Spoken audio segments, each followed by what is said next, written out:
ঈমানও রক্ষা করতে পারবেন না।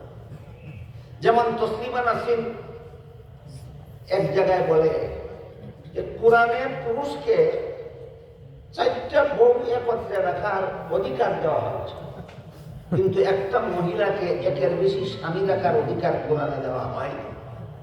তাই এই কোরআন মহিলাদের সাথে অবিচার করেছে।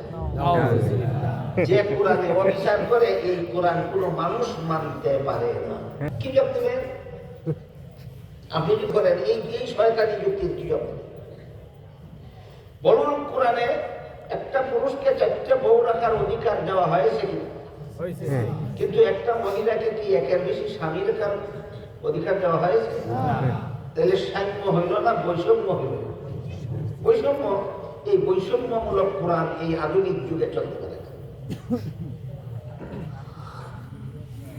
এই ধরনের অনেকগুলি আপত্তি তসলিমা নাসরিন কোরআনের অনেক আয়াতের বিরুদ্ধে উত্থাপন করেছে আর বলেছে কোরআনে এতগুলি ভুল আছে, বর্তমান দুনিয়ার মৌলবীরা যদি কোরআনের ভুলগুলি সংশোধন করতে পারে তাহলে এই কোরআন দুনিয়াতে চালু থাকতে পারে। আর মৌলবীরা যদি কোরআনের ভুলগুলি সংশোধন করতে পারে না, তাহলে আধুনিক জ্ঞান বিজ্ঞানের যুগে এই কোরআন হবে অচল। কি জবাব দিবেন?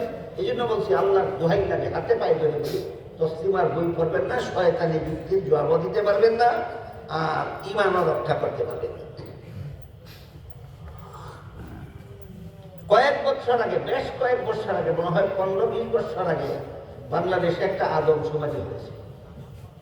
তখন দেখা গেছিল যে বাংলাদেশের লোক সংখ্যা সর্বমোট 16 কোটি। বর্তমানে নাকি 17 কোটি না 18 কোটি, আমার সঠিক জানা নেই। তখন ছিল বাংলাদেশের লোক সংখ্যা 16 কোটি। এর মধ্যে 7 কোটি 75 লক্ষ